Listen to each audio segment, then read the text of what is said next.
You know, I just think it's important for the community. You know, this is a 2002 case. It's not only important for the families to get some closure, but for the community itself. It's been almost 11 years since police found 38-year-old AGNES JERRI Foland and 37-year-old Michael Larson in a homeless camp behind Lenmar Drive. I wouldn't say they were traveling together, and I wouldn't say they're a couple.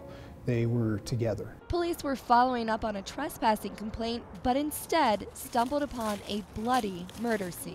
They told me that, well, him and the girl that he was with, they were both in separate places, that his throat was cut and he was stabbed about 9 times. And I think the same happened to her. It was a brutal crime that seemed unprovoked. The two were known to share what they had with everyone. She was kind, generous, full of laughter, liked to joke around a lot. Yeah.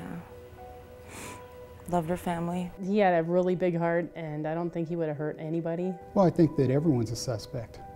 You know, it could be a homeless person, it could be someone that they contacted in a store that didn't like the way they looked. Jody Larson says her brother Michael had issues with alcohol and was kicked out of his girlfriend's home. We just didn't see much of him, so it was hard to tell what he was doing until I heard that day.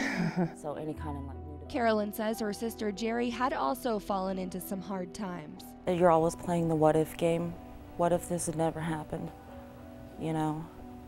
What would she have been like all these years from now, you know? Obviously she was homeless and in a bad situation at the time. Could she have turned her life around? You know, could she have had a different life? Michael's sister said she and her family always worried something would happen to him, but never expected murder. It was unbelievable. You wouldn't think it would happen to you.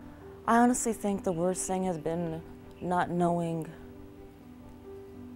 what it would have been like. She's been gone for so long now that a lot of time has passed. She hasn't had a chance to see her children grow up.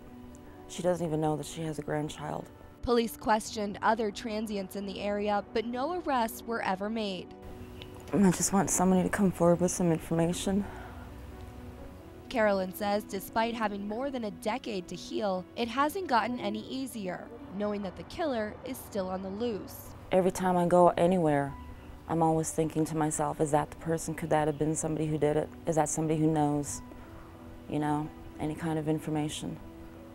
It's always with me. But police aren't giving up, and neither are Michael and JERRI's families, who still hold out hope that the killer will be found. It would be really nice. He's got 2 kids that probably would like to know what happened, I'm sure. There's always something. There's always a lead.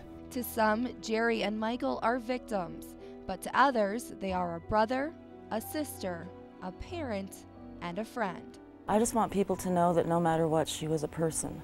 She was a human being that had a family that loved her.